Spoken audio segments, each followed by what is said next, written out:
All right, we're at about 5 after. That's about what time we usually get started.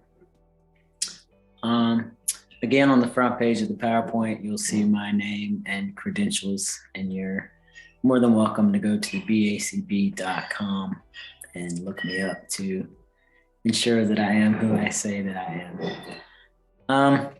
All right, tonight we're talking about finding behavioral patterns. This is a continuation of the class we started last week. And so this very first part is going to be a little bit of review. You're going to have these concepts with you, and we're going to pick up right where we left off from last week. So here we go.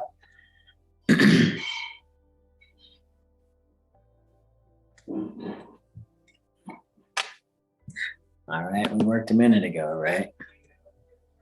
All right. Last week we talked about 4 physical dimensions of behavior, and we went into depth with that. We won't go into depth again tonight because, again, you can just review your last video. But those were frequency, duration, latency, and intensity. And we're going to talk next about the 4 common types of behavioral recording, right? Which are very similar to these 4, except for the last one, intensity. And so just a reminder that for intensity, it's a subjective scale, and you'll need to generate your own scale if you decide that intensity is something that you want to measure and attempt to modify. And so please refer back to last week's PowerPoint and video if you want to go deep for intensity. All right, 4 common types of data collection. We talked about frequency, event, and rate recording, duration recording, latency and recording, and ABC data collection. So a quick review. A frequency, event, and rate recording. Remember, frequency is just the count, how often something happens. And we know that we want to use some sort of frequency or rate when we feel like something's happening all the time, right? But some things that are important to know about that is, and to be reminded about that is, in order to do a frequency event recording, you have to have a very definitive, distinct beginning and end.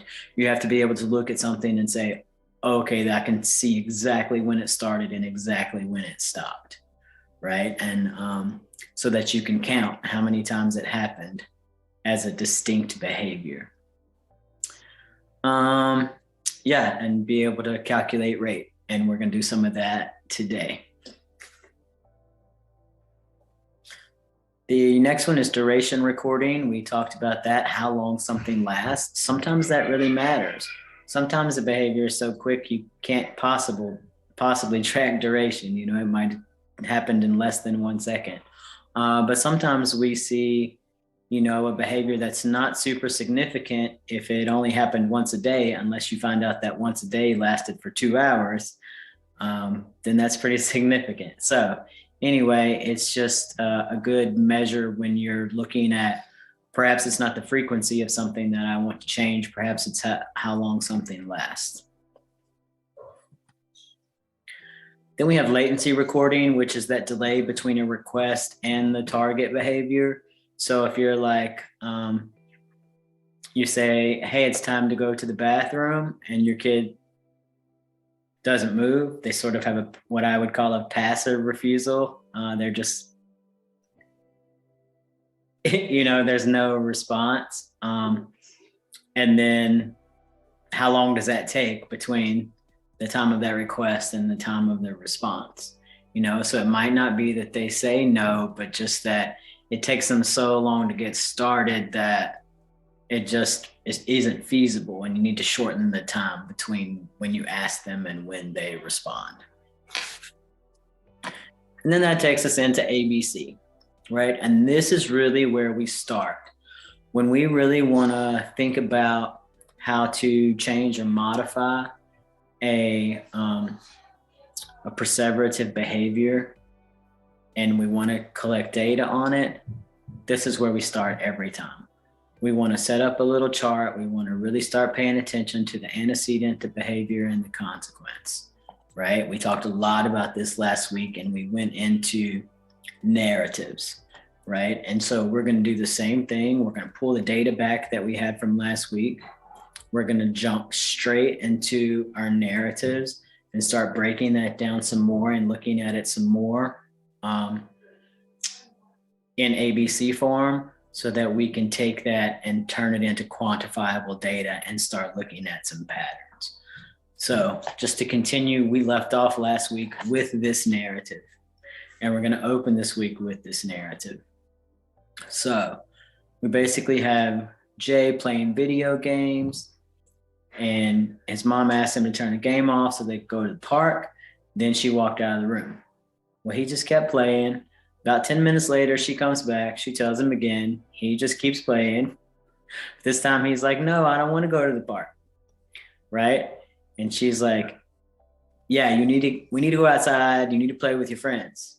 And he's like, oh, right.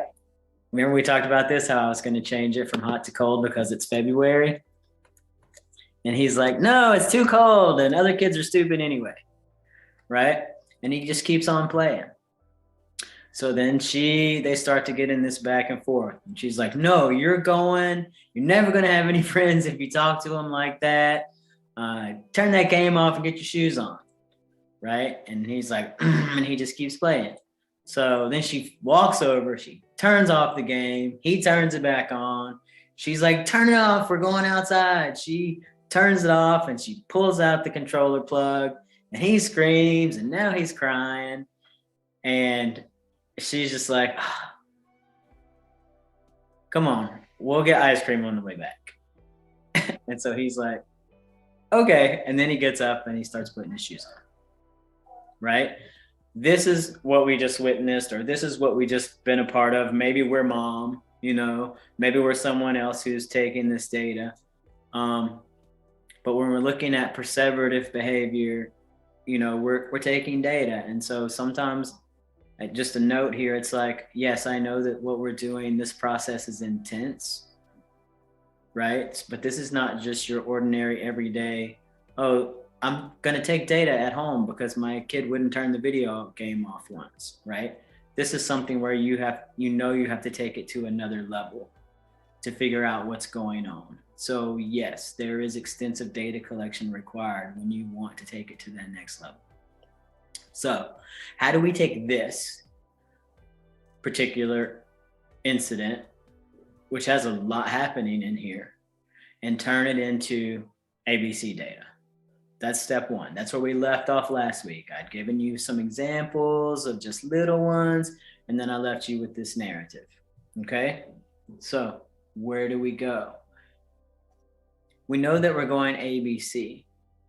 And when I go down to the next slide and it's all laid out in front of you, that didn't just lay itself out clearly in front of me. I had to go back and forth.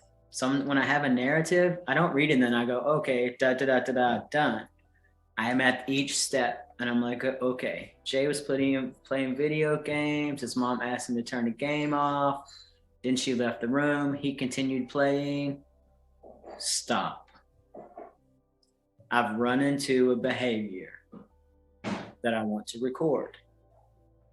Okay, she asked him to turn the game off, left the room, he kept playing. So my antecedent is Jay's playing video game and mom asked him to turn it off. Behavior, Jay continues playing. Antecedent, what happened? Nothing, actually. So for this, consequence, what happened? Nothing, actually. For this one, I would probably say none. And then I have parentheses, mom left the room, right? That encapsulates one entry. Now I'm going to the next entry. I'm reading again.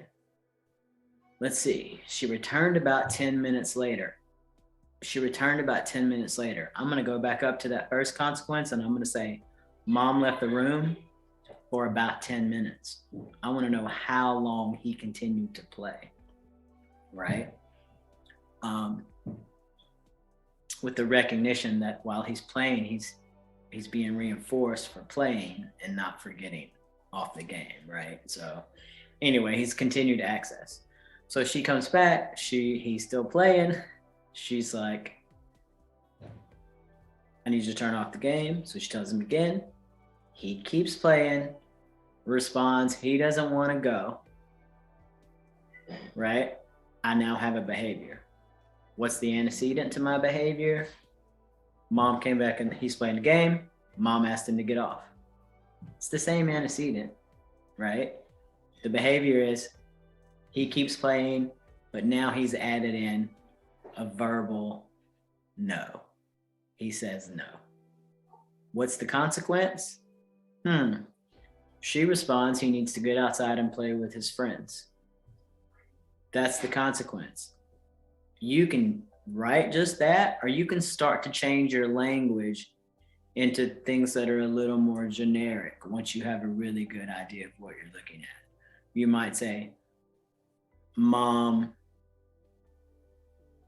gave him verbal acknowledgement, or mom engaged in conversation, or right. But she basically vocalized with him, but didn't actually terminate the behavior, right? So then we roll down into the next one. You see how we keep going, and we just break it down in chunks. And so then that one would finish up, and then we'd say, okay, where are we? She says, you need to get outside and play with your friends. That was her response. He yells, it's too cold and other kids are stupid. That's a new behavior. Every time I have a new behavior, I can stick it right there in the middle. And then I can say, okay, what preceded that? Mom told him to get outside with his friends, which was the same thing as the consequence, right? Mom told him to get outside with his friends. He has a new behavior. He yells. You see that little bit of escalation? First, he just kept playing. Then he kept playing and he said no. And then he kept playing and he escalated his intensity, right? If we want to look at it that way. But he escalated a little bit. And then the consequence was what? He continued playing the game. Jay's mom said, you're going anyway. You'll never have friends if you talk to them like that. Turn that off and get your shoes on. This is basically a repeat. Mom gave him that verbal engagement again. And at this point, I'm making a note to myself that it looks like they're going down that rabbit hole of power struggle, right? And so as someone who knows they're going to be analyzing this data later, and I also know that I'm changing my format. I'm not going to have this whole narrative maybe because I want to be looking at my data, but I might give myself a little note for planning purposes that it looks like in the middle of an escalation, there could be some power struggle. And so I might just make a note of that, right?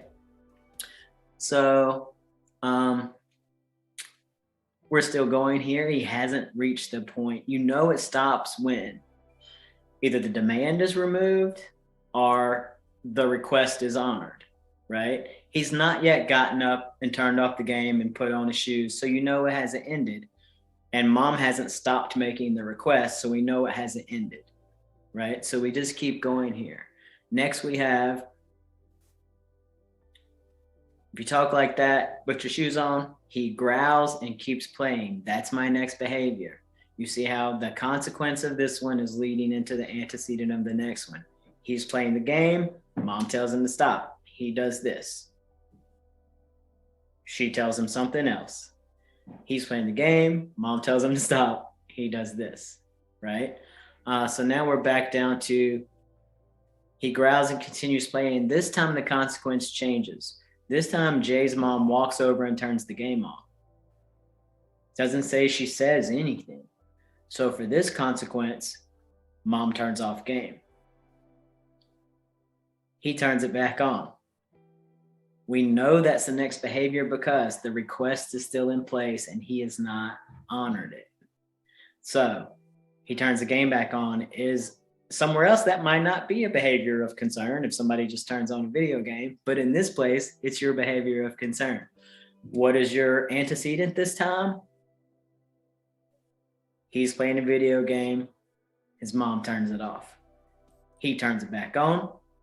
Consequence is mom yells. Turn it off. we're going outside, and she turns it off, and she pulls out the controller plug.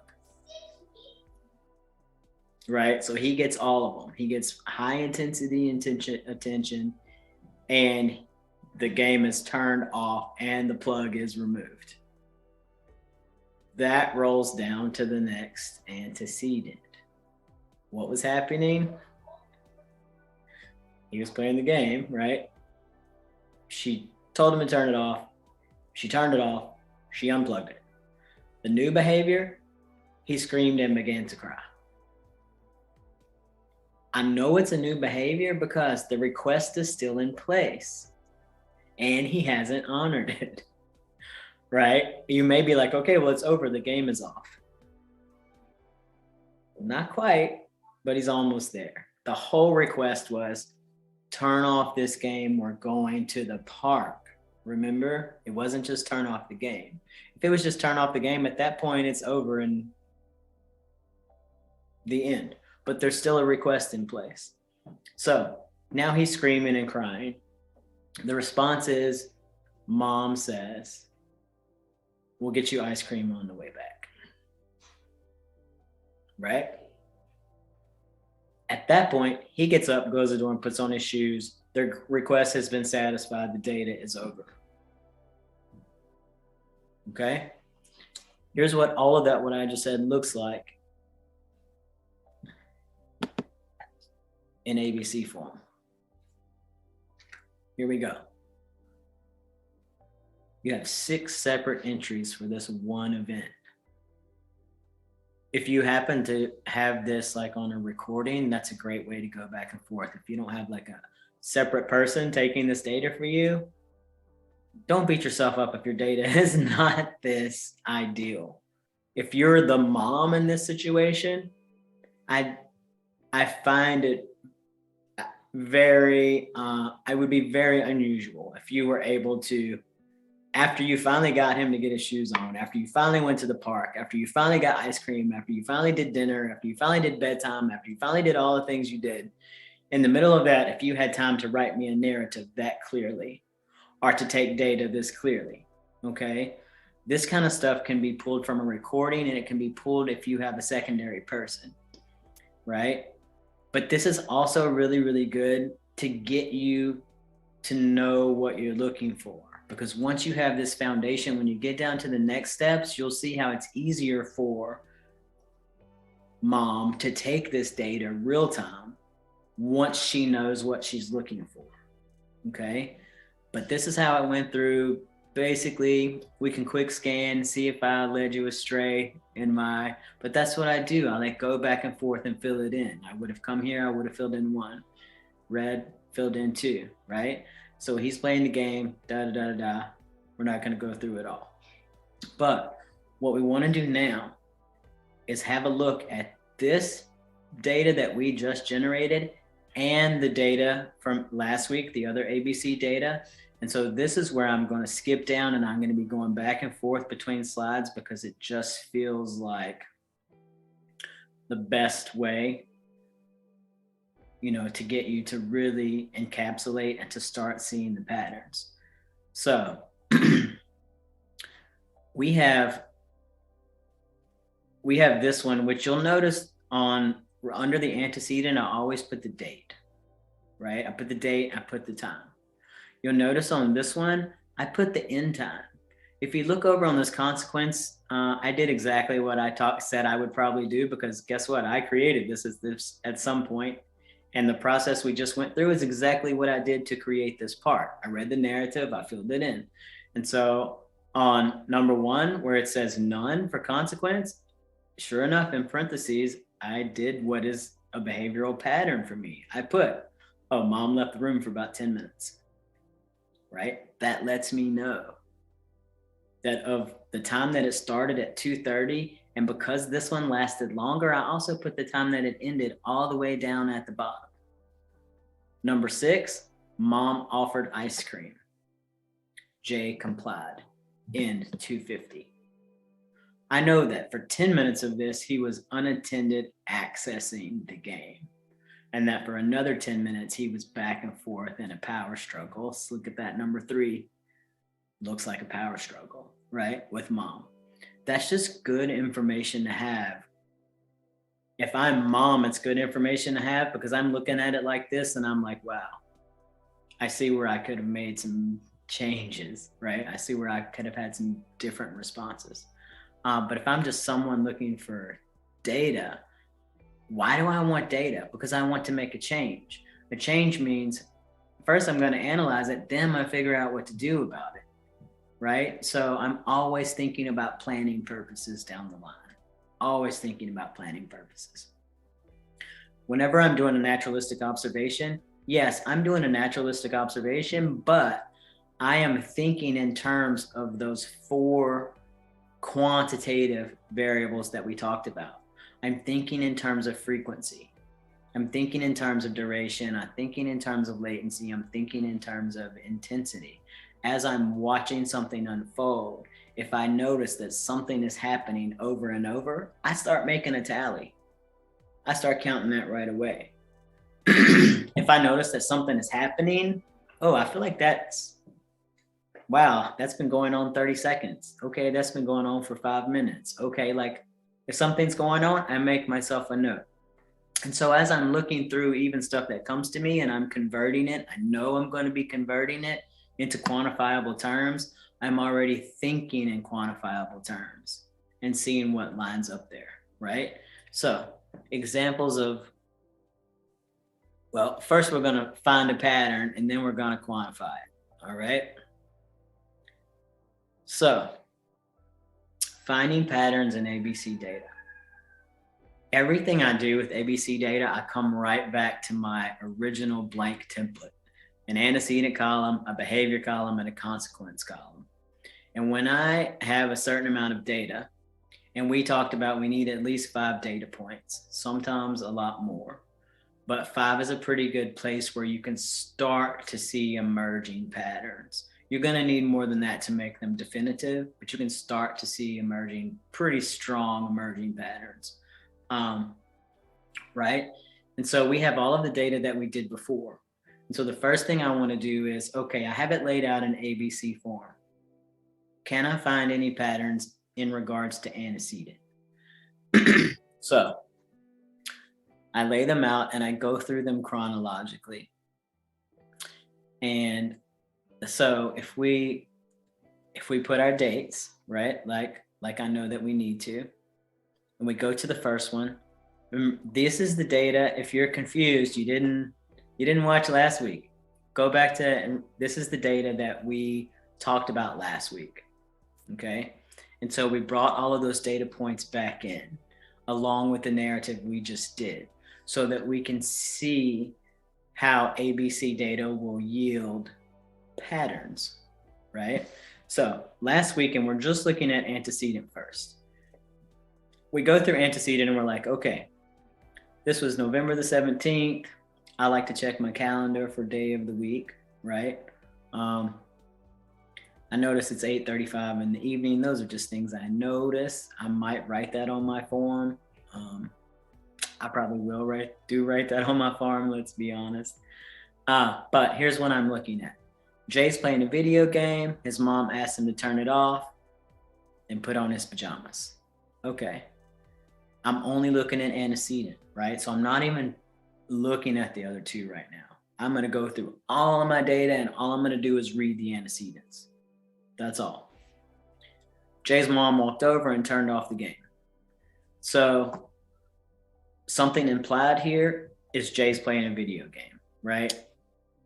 I'm pretty sure that when I do this, like if it's one incident, I don't always repeat, like Jay's playing a video game and this happened. I know on that second one, Jay's still playing the video game, right? So antecedent, Jay's playing a video game. Mom asked him to turn it off to put on his PJs. Jay's playing a video game. Mom walked over and turned it off. Those are my 2 antecedents, right? I go to my next set of data. Jay's playing a video game. He's waiting for the bus. Jay's mom asked him to turn it off and get his backpack. Jay's playing a video game. Mom walks over and turns it off. If I'm looking at these separately, I'm now at data point 4, right? Because I had 1, 2 here, 1, 2 here, I'm at 4. Now I don't yet have a pattern, but here's data points 5 and 6, right? Number 1, Jay gets home from school, drops his backpack on the floor, turns on a video game. His mom says, bring me your folder. Okay. Then I have 2, Jay's playing a video game. His mom says, bring me your folder. They're not quite in alignment with the other 4, but every single one of them at this point involve a video game. Okay. In some capacity. Do I have further patterns? I'm noticing that in some of them, mom is asking him to turn it off to do something else. Does that make sense? So, so far she's asked him to turn it off because you didn't bring me your folder, right? So bring me your folder first. And this one, she's like, turn it off. It's time to get on the bus. This one, she's like, turn it off. It's time to put on your pajamas, right? So I'm starting to see a pattern emerge where he's being asked to turn it off in order to do something that might not be as pleasant. Turn it off. You're going to bed. Would he rather play the video game or would he rather go to bed, right? This one's turn it off. It's time to get on the bus. Would he rather get on the bus? See what I'm saying? He's starting to get a pattern here. So then we roll into this latest one that we did with all of these data points. And again, we see that we're pretty consistent with playing the video game. We know that's a piece of it. Then we have, he's playing the video game. Mom asked him to turn it off to go to the park. So she, again, asked him to turn it off to transition to something else. In this case, it's to go to the park. And while we might immediately think, well, a lot of kids would rather go to the park than play the video game, or there's nothing wrong with the park. That's that's a fun thing to do. Maybe it is. Maybe it isn't. Maybe there is a pattern for task related and versus play related, right? But I'm just starting to notice these sorts of things. So he's playing the video game. Turn it off, right? Then this is the one that has the sort of escalation. And so I'm looking at the antecedents. He's playing the game. She requested again, he turn it off. He's playing the game. She requested again with additional commenting. Number 4, same. He's playing the game. She's getting louder. 5, he's playing the game. Mom turned it off. 6, mom yells, turns it off, unplugs the controller. Right? These are all my antecedents. So I want to go down here and talk about patterns just in the antecedents, right? If we're just looking at antecedents here, because that's all we've looked at so far, one thing that we know is a commonality is that Jay was playing a video game. Another commonality that we saw was that the video game was turned off. Some other commonalities that we think are emerging, that we think we're not sure if they're 1 or 2 or exactly, but it's some sort of transition. He's being asked to transition from the video game to another task, or asked to transition from the video game to some other type of play. Those are the current patterns that have popped up for antecedents in this scenario. And then we go back and we do the same exact thing with all of it in regards to behavior. So now let's look for those behavioral patterns. In this first one back in November, we had Jay yelled no, quantified loudly enough to be heard from the next room. Remember, that's that sort of intensity scale that we were talking about last week. You have to quantify an intensity scale. And so this one is like, how loudly did he yell? Enough to be heard in the next room, right? But he continued playing the game. When we talk about when someone makes a request and you don't say no, if you say no, it's a verbal refusal. If you have some sort of verbal, I don't want to, I'm not going to, you can't make me, not no, but heck no, however no you want to say it, that's a verbal refusal. Those are pretty clear for us, right? Verbal refusal. Physical refusal quite often looks like I'm ignoring you and I'm just going to continue doing what I'm doing now, or I'm going to do nothing. If you're requesting me to come here and I just stand there, but I don't move, that's a physical refusal. I don't have to say no for you to know that I mean no, right? In this case, Jay has both. He has both a verbal refusal and a physical refusal, right? And we know that he has a physical refusal because he's continuing to play the game. That didn't stop, right? So whenever I see a behavior and a descriptor for a behavior, I'm noticing the topography, right? What the behavior looks like. But I'm also kind of giving these broader categories because a lot of times we'll see that behavior looks a little different unless we look at it under a broader category, and then we notice that it's really kind of the same thing, okay, with maybe varying intensities or varying topographies. So we have under behavior, point number one, which it took me a hot minute to get through. Point number one is Jay yells no, so he has a verbal refusal, and he keeps playing, so he has a physical refusal, right? We go down to number two. Jay screams, clenches the controller, and curls into a ball on the floor, right? So he has some kind of vocal. It's not necessarily refusal because he doesn't give the verbal words, but he has a vocalization, right? And it's loud. We would say that a scream carries with it a certain intensity. And we know that he has a physical refusal because he clenches the controller and curls into a ball on the floor. And that's exactly highlighting what I was just trying to explain. In that first one, he kept playing. In the second one, he curls into a ball and clenches the controller. That looks completely different, right? There's two completely different topographies. And yet, if I say physical refusal, it's obvious that that's what he's doing. He's refusing to let go of this thing, right? And so that is a way to kind of shift how we look at descriptors and see if we can loosen their category a little bit to get a broader scope of what's actually happening. All right, so that's points 1 and 2. We're a long way from 5. Now we have the next 2 data points.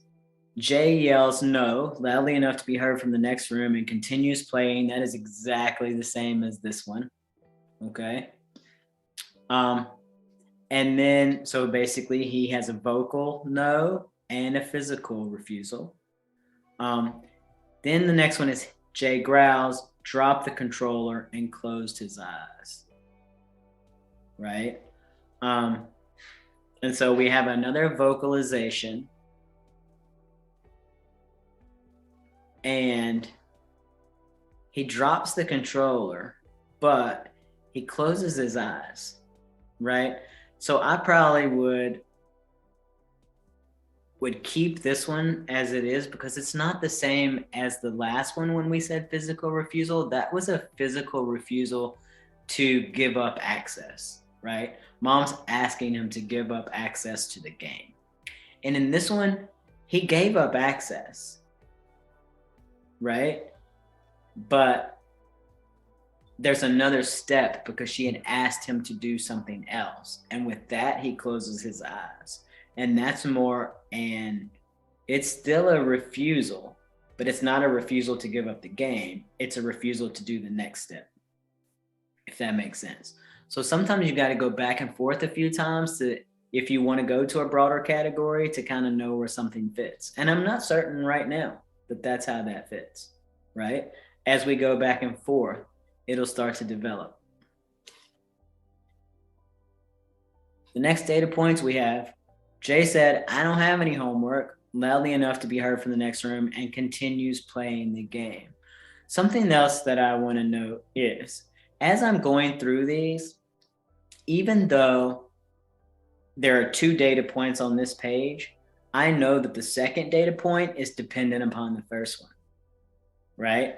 And so what I mean by that is it's one event and it kind of goes in succession.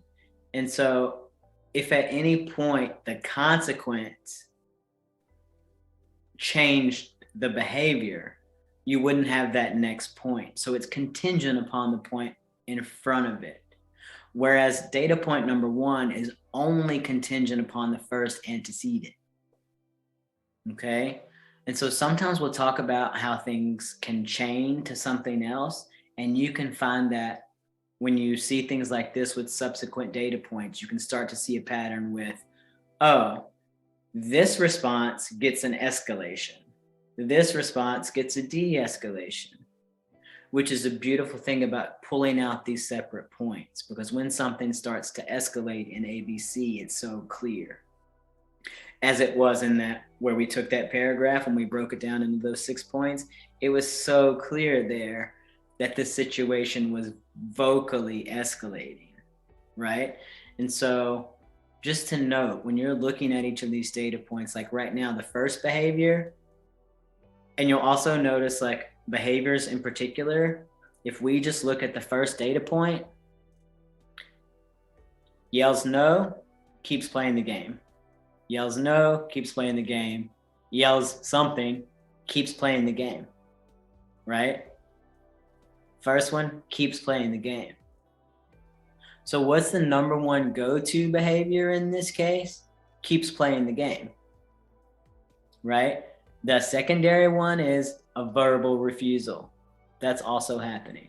A physical refusal is also happening. He's got some growling that's happening. She turns the game off, he turns the game back on, right? He's got some screaming. So he's got some verbals, he's got some vocals, and he's got some physicals. And so then it's up to us to go down to the form where we define those and find the patterns. What are the behavioral patterns we just found? Number 1, continues playing the game, right? I just listed 4 and I categorized them just like I did as we're talking through it just now. Does it fit here? Can we make it broader? Right? Because as we continue to collect data, we're anticipating continuing. We're anticipating planning purposes, right? We're anticipating determining the function. So he keeps playing. He has verbal refusals. He has yells, screams, and growls. I could have put something like vocal noises or something like that. That was short enough, so I just put yells, screams, and growls. And then the 4th one, he has some sort of physical action toward the game or other items, right? He dropped it, he clenched it, he threw the backpack.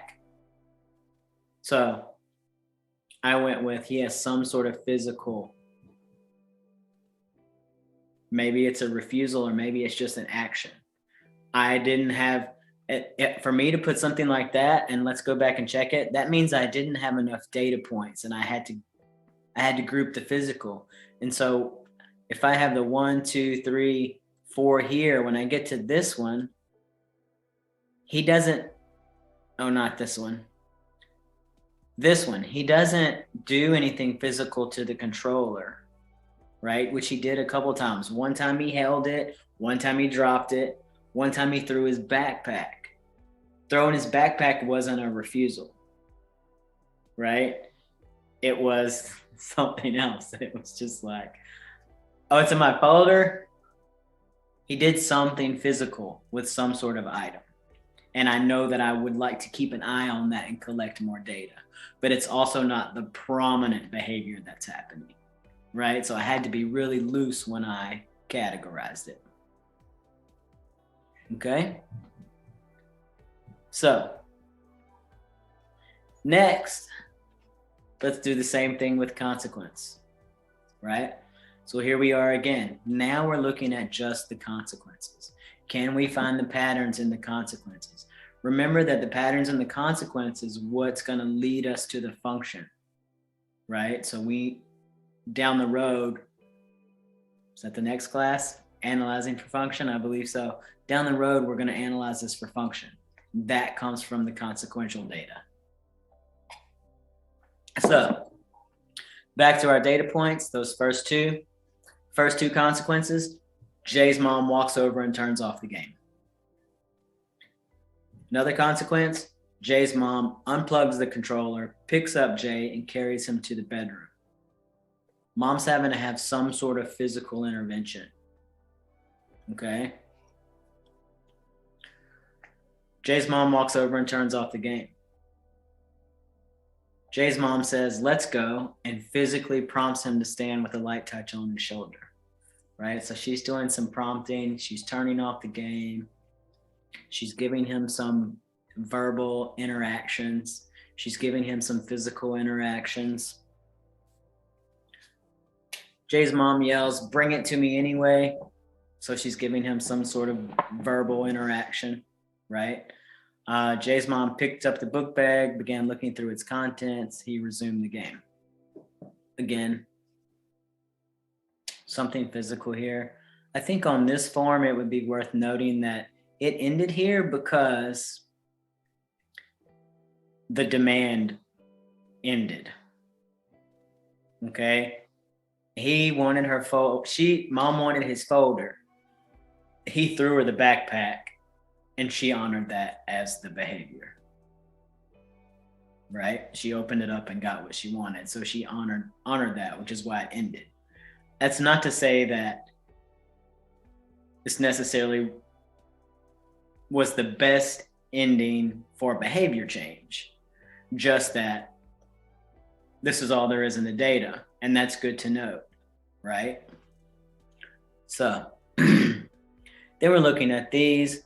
Consequentially, there was no response, so he continued access. She told him again and gave him additional commenting. She told him again and got louder with additional commenting.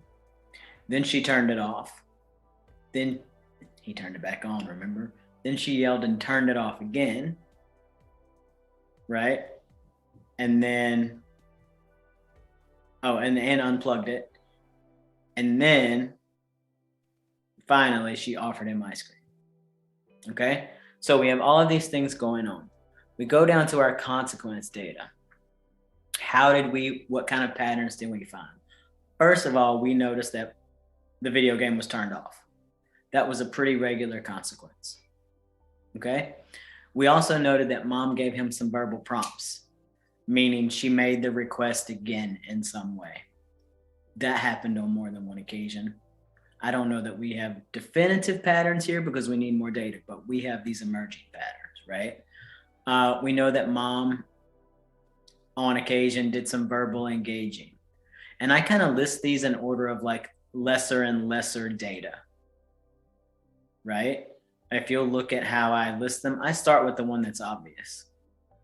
And then I go down to lesser and lesser. Like, I think there could be something here, but I need more data for this pattern, right? But I know I'm setting myself up for future data collection. So I've got mom went back and forth in some verbal engagement, which is different than, it's an addition to the prompting. It's an addition to saying, hey, I need you to turn off the game. But those additional comments about you won't have any friends if you do this and you need to get outside, those are not requests. Those are just additional comments that could be reinforcing attention. We'll have to dig more into it, but we don't know enough right now. But I want to keep an eye on that. So I put it down in my consequences as something that I noticed happened on more than one occasion, right? And then the physical prompt. One time she gave him a light touch. Another time she picked him up, right? And so it didn't happen every single time because I've only got 2 data points, but it happened. And so I just want to note that it's a possibility. It's in the realm of possibilities, but it's not up at the top of she turned the game off. That was quite often it took turning the game off, right? So from there, can we narrow these things? Can we narrow these patterns as we want to continue our data collection? Can we bring it down into, okay, we see these patterns. Is there a way to adjust to help us in future observations and in future collection? And so I try to see if I can put these in categories that are gonna make our data collection a little easier, right? So for this first one, I had 4 things. I have he's playing a game, he gets turned off, he's transitioning to another task, he's transitioning to play. Maybe I want to know more about that transition.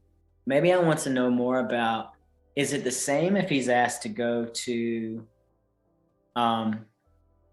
something that looks like play as opposed to something that's more of a task? You know, because I'm thinking about planning purposes down the line, right? And so I'm like, okay, I actually would like to know more about that. And I also would like to know every time that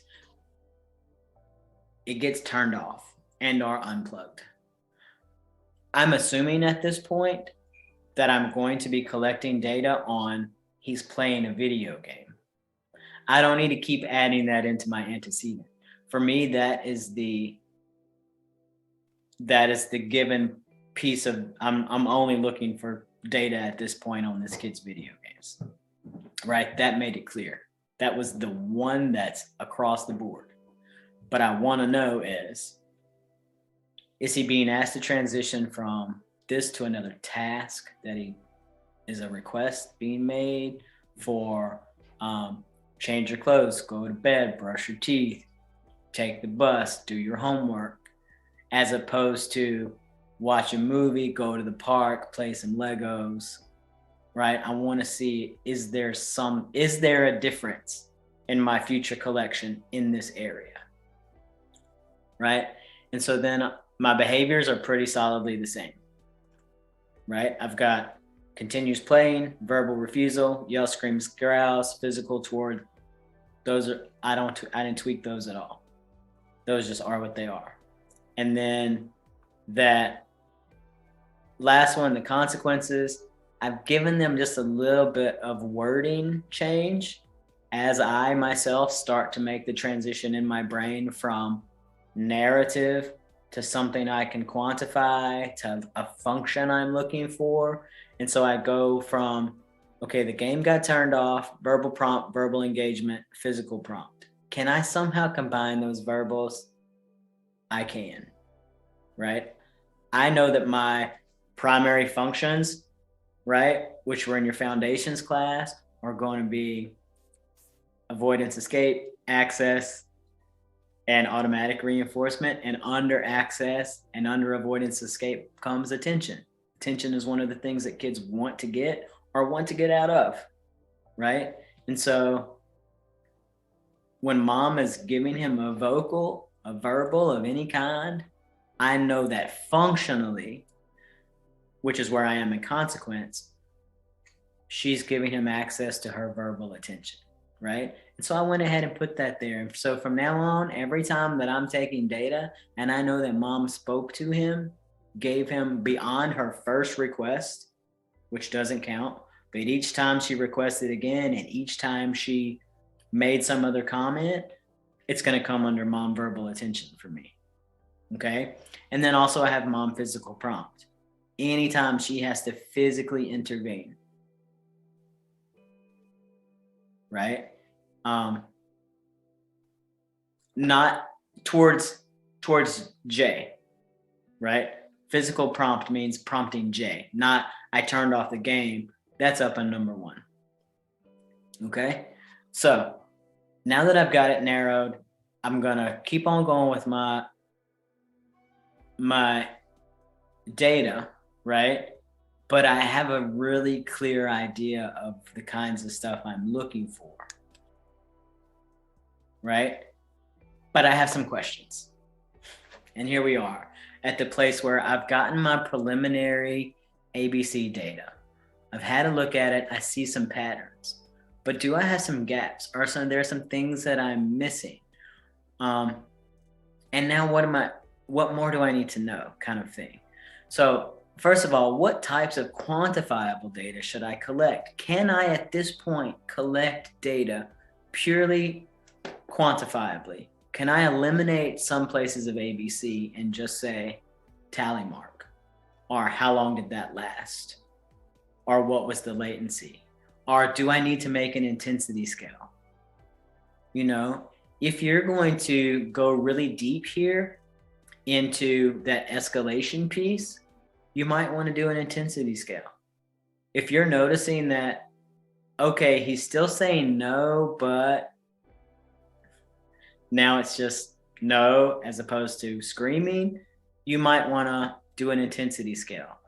I didn't see off the bat a reason to do an intensity scale here. And so as you see, when we move forward, I did not, but it's something that I did consider. I considered all of these things. What method of collection should I use? Okay. Number one for me, well, these three are all important, but I start everywhere from this idea of parsimony. And I've talked about it before. And parsimony at its simplest means basically at its simplest. What is the simplest method is usually the best method. I don't want to be complicated. I want it to be this, it's already complicated. So I don't want to add complications. Okay. So when I'm doing my data collection, what is going to be the easiest thing for me to get the next two? Validity and reliability. Is my data valid? Is what I'm writing down actually valid? Is it what I'm looking for? Does it even matter? Am I taking data that has no application to the change I'm trying to make? Right? It needs to be valid. It needs to be useful. It needs to be purposeful, right? And it needs to be reliable. Is it accurate? Is it skewed? Can I trust it?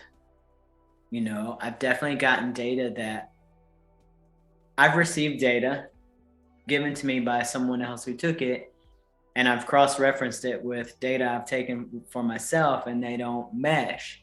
And so then what I will usually do is take data on the same thing, right? So that then I can compare and say, oh, do I have observer agreement?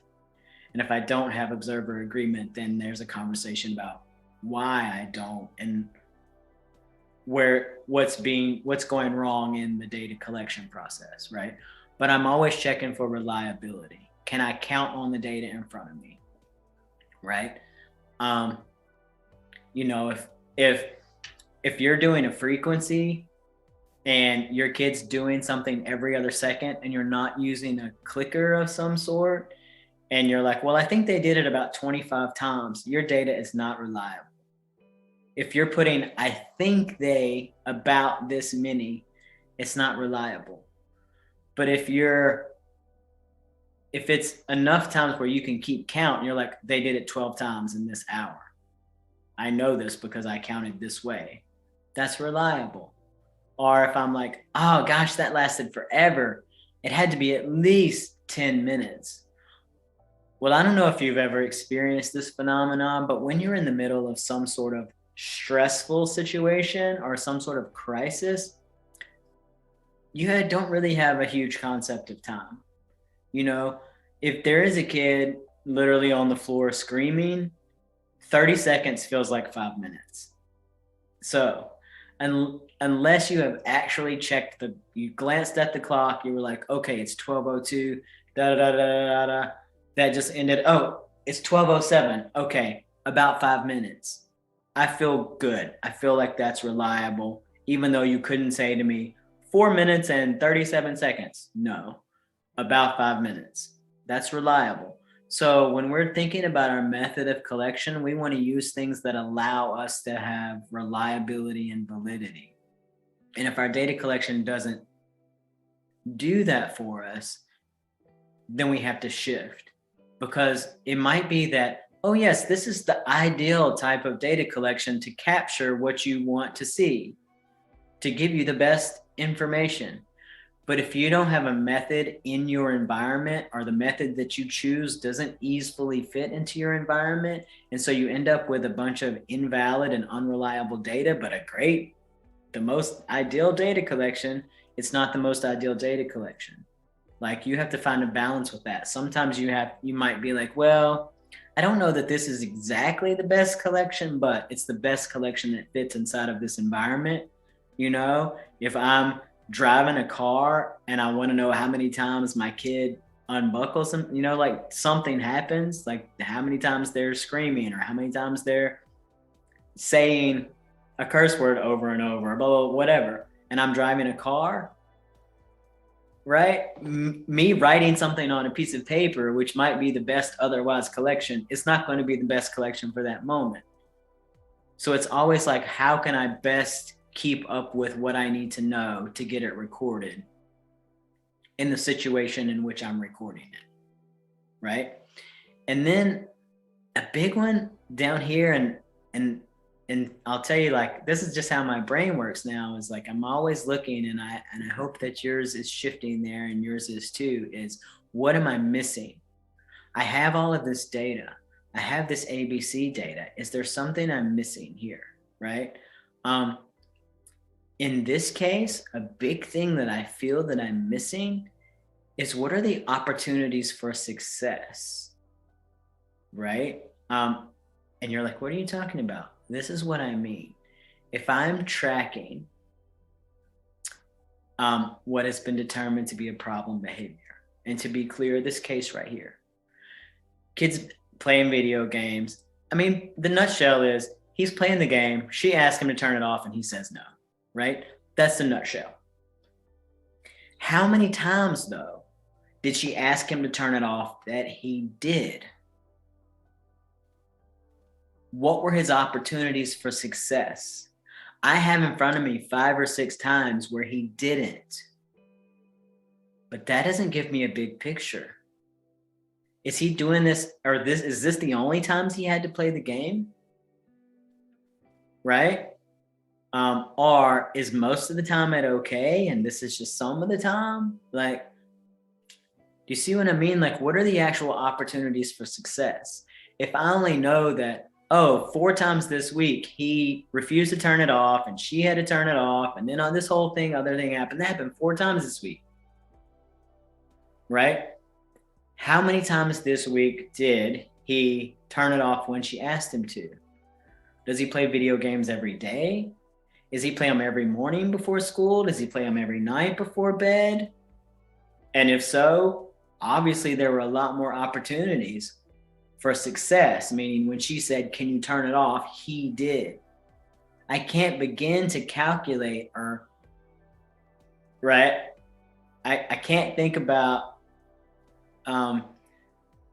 success rate if I don't know where we currently are. I don't know if this is something that's just intermittent and I need to be looking for other variables, right?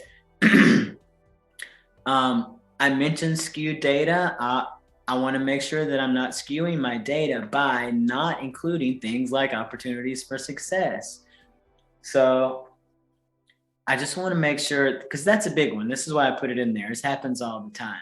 I have a case where a kid is, we're tracking if he began his work within a set amount of minutes, right? Or if he completed his work and stuff like that. And if I have 5 checks that say 5 times today he did this, I'm like, great. But how many opportunities did he have? Was it 5 out of 5 or was it 5 out of 20? Right? That's a huge difference. Is my data skewed? If I'm like, 100%, 5 out of 5. Oh, we just didn't mark the other opportunities, right? Oh, we only marked when it worked and not when it didn't. Oh, right? So we really need to know the total opportunities and the number of successes. And then And anything else I want to know, when I'm looking at this ABC data, and if I'm the person also, if I'm mom, if I'm the teacher, if I'm the person also implementing, I'm going to be looking at me. If I'm the analyst, if I'm the consultant and I'm coming in and I'm looking at this case, I'm looking at mom's behavior as well. I'm analyzing all the patterns and going right back in, even though I'm going to want to, if yeah, in a clinical research setting, I'm not going to change anything. I'm going to be like, oh, let me check my data, da da da da da da. But in applied behavior analysis, in the application of what we do, it's not always best practice to wait until everything is done before you start some sort of change or intervention. If right here I see that something can change in mom's response based on that narrative where we had 6 data points, there were some things that I, as an analyst, would say to mom. This right here gave a lot of reinforcement to this behavior. So going forward, can you make an adjustment right here? Can you adjust your response? Right? So oftentimes, right? At this point, determining future data collection, we need to ask ourselves, do I need to adjust my own behavior? Do I need to keep this the same? How is it going to skew the data collection? Things like that, right? All right. Going forward, getting real now, we're about to get into the math. So I created a data collection sheet. It just turned to Greek, I know. So basically I went from here. These are the things that I want to pay attention to. 2, I need a form where I actually can write that down and it starts to become math. Okay, here. And this is what I did. I have these 4 places right here that can be filled in. And I basically have, if the answer is a yes, put a plus. If the answer is a no, put a minus. And here are the questions. Was it a request to go from a video game to a task? Or was it a request to go from a video game to play? Now, from there, if it was a request to go to task and it was honored, yes, it's done. If it wasn't honored, it's a minus, it's a no.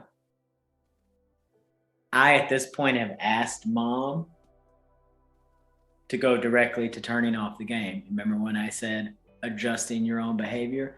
That's what I would have asked mom at this point. I would have said, hey, you see here where you asked him and he refused? Eliminate that verbal attention that you're giving him, because we don't know if that's maintaining some of this. So eliminate it so we can get a better idea of what's happening. Walk over and turn it off. Right? So I've asked her to do that. So there won't be back and forth, back and forth, back and forth. There will just be, I need you to turn it off. He says no. He keeps playing. She walks over immediately and turns it off. Okay? So if she walks over immediately and turns it off, and that's the end of it, she'll put a plus here because it worked. If she walks over and turns it off and anything else happens, she's going to put a minus here because that didn't work. And the next step is whatever kept it from working, she's going to unplug that controller. If that works, she'll put a plus here. If it doesn't, she'll put a minus. And then a physical prompt if she has to touch him in any way to move things along. And that works, she'll put a plus here. If it doesn't, she'll put a minus. Okay? That's how we've set this up. Exactly the same here, only the request was to go outside or play a game or move to something that would otherwise be considered play, right? We're going to go through this because I know that was a lot. Here's an example. Here is a narrative. We're going to take this narrative and we're going to put it into this data collection form, right? So now I'm sitting there and I have my data collection form. I no longer have an ABC chart. See, we're taking away some of that big writing that you need to do and getting it down into a place that you can track easier. And it's easier to calculate because it's going to be easy math, right? As opposed to something like this, what's on the screen right now, you're like, I don't see math right there. But when we're looking at it like this, we start to see the patterns more clearly. We've got, guess what? Jay's playing a video game. We know this because that's how it all starts. All of our data collection is starting there now. That's exactly where we're paying attention. His mom asked him to turn it off because it was time for the bus. He kept playing. She walked over and turned it off. He growled, dropped the controller, grabbed his backpack, and walked to the door. So, first of all, she asked him to transition from the video game to a task or play. Time for the bus, going to school, that's a task. So I know I'm on that row. Now, does he comply? No. She walks over and turns it off. Does he comply? Yes. No, it wasn't pretty, right? He growled, but he dropped it. He did what she needed. The end. What does that look like? In math, this. She asked him to transition to, I need you to turn it off to get on the bus. He kept playing. That's a minus. He did not honor her request in the first box, right? She walked over and turned it off. Did that work? Yes, it did. So that's a plus. See, if you want to do checks and X's, if you want to do whatever symbols you want to use, I just use a minus and a plus, right? A plus tells me it was honored. That was a positive. It got a positive action. A minus tells me it got the opposite of what I wanted, right? So that's a really simple one, but this is what you're doing. Now, also because I want to know number of opportunities, it's important to me that I get these minuses in there too, right? Now I know, like if that had just been a plus, that would have been it. Like if she says, hey, I need you to turn off the video game and come put your shoes on, and he gets up and he puts on his shoes, she puts a plus right here. That's it. I asked him to turn. We are tracking every single time he's asked to turn off the video game. That is what we're tracking. So if she, again, hey, I need you to turn off the game and come brush your teeth. He turns it off, does what she wants. A plus goes there. You've got to catch those pluses in that first box, right? So, well, look at this, a range. This is a made-up range, and this is made-up data. You're not going to go back up through that and find data that matches this. Okay? Be clear. This is made up. I'm just giving you, because now I want to go into like what to do with it once you have some data. To get this data, you're doing this every time. So this tells me some things, right?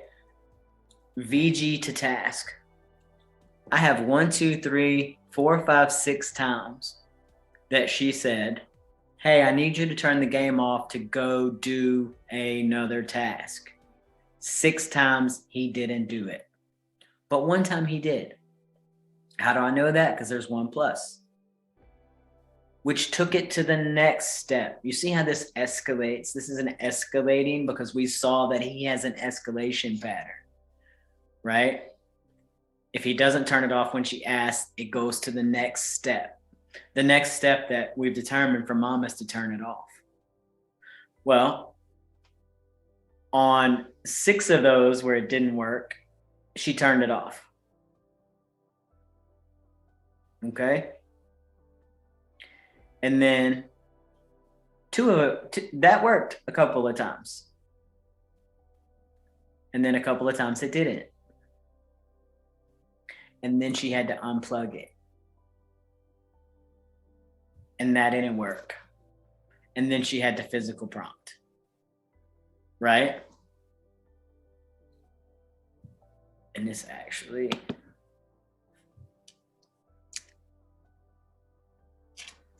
do funny things when I'm trying to make a minus. So I think they deleted. But 3 times she unplugged and it didn't work. But then 3 times she physical prompted and it did. Okay. So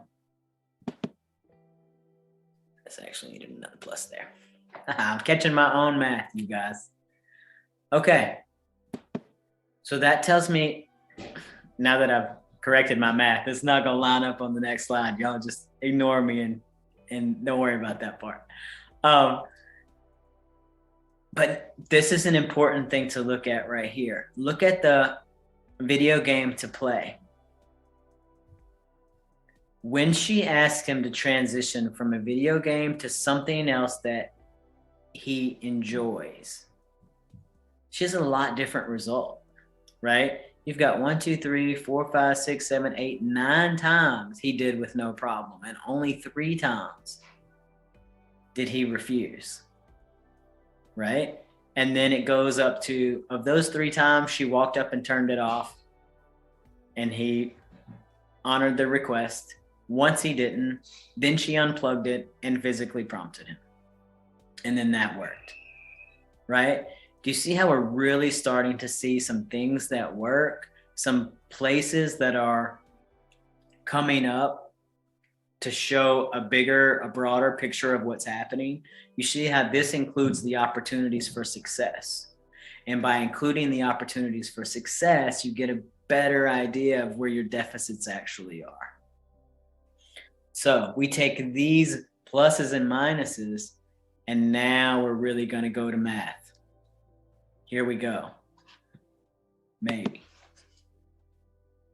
All right. Now I'm looking at it. I'm taking those pluses and minuses, and I'm like, okay, out of how many opportunities?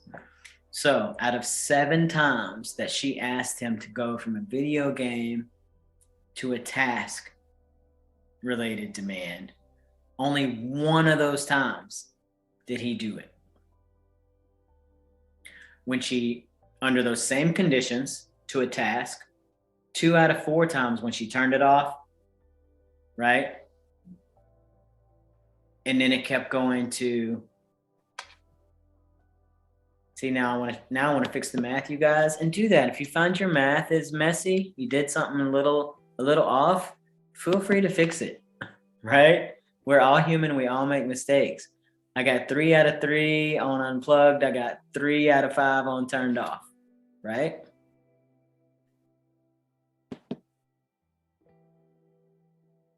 Oh, I got it all messed up.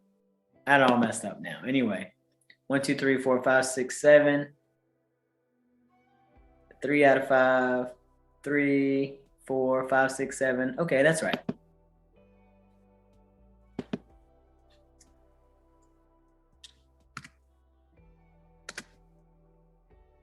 You know what I mean, right? And then the same thing, the video game to play.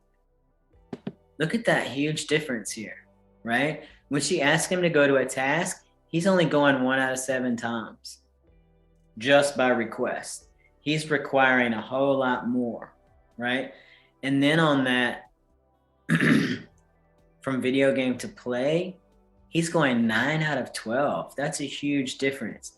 And then 2 out of 3, she turns it off and it's fine. Only 1 out of 12 times, right?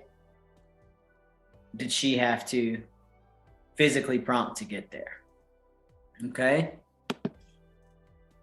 And then we take it down all the way to percentages, because you can come back and do this later. Of course, you know, I just changed a few things here. This is now 3 out of 5, which is what, 60, 20, 40, 60%. And this is delineating as it goes down, but I could have put 3 out of 12 here to give you an overall. I could have put 1 out of 12 here, but I'm basically just letting you know that by the time we get to the level of physical prompt, he's pretty compliant with the physical prompt right now. Apparently he's still small enough. At some point, we don't want to be reliant on these physical prompts, right? But we can see that here is where our big information is. It's huge right here. When he's being asked to transition from a video game to maybe a less preferred task, he's only doing that about 14% of the time. That's that rate recording. That's how we got from that, like, this number out of this number gives us this number, right? The one thing here that I would say, we didn't track duration as significant data because there was only that one time, and it wasn't him refusing her for 10 minutes. It was him being left alone for 10 minutes, right? If she had been standing there, we already see that these go pretty quickly, right? And so I didn't feel like duration was something to track. Now, if we got down in that scenario where we had 6 data points, if that last one, she hadn't have offered him ice cream, which is a whole nother thing like to be talked about and discussed, right? But if she hadn't have offered him ice cream, how long would that screaming and crying had gone? And if we were seeing that once, you know, Mom and I also had to talk about right now is not the time to set a contingency. Set that contingency at the beginning if that's the contingency. But anyway, there's a whole talk about that. But now that we know that there's not going to be anything tacked on at the end, we might have to start paying attention to how long does it last? How long before he gets himself together and up and starts going, right? Right now, it's not an issue. Right now, the big issue is this first category. When is he honoring the request and when is he not honoring the request, right? So there's a huge discrepancy here. And so that tells me that there is some motivational things happening. And I'm thinking about planning down the road, and I'm thinking about function next week, right? Next week, we're going to go through functional behavior analysis. So we're going to take all of this data that we've been collecting, and we're going to take it and really look at function, right? And figure out how to create those functional hypotheses. And then in preparation for our last class, which is, excuse me, taking those functional hypotheses and actually making plans and adjusting those plans to create long-term change. So here we are. That was a lot for data tonight. But that takes you from ABC data to quantifying that data. Next week, we're going to be talking about function. We can be looking at graphing some of these things as we continue to analyze for function. And then again, the following week, we'll be wrapping up with developing and maintaining and modifying our plans. So I hope that was helpful. Feel free to head over to our site and our Facebook page, Wild Child Therapy, and leave us some feedback. Feel free to email me as well if you have feedback. But otherwise, I hope that you enjoyed it, and I will see you guys next week.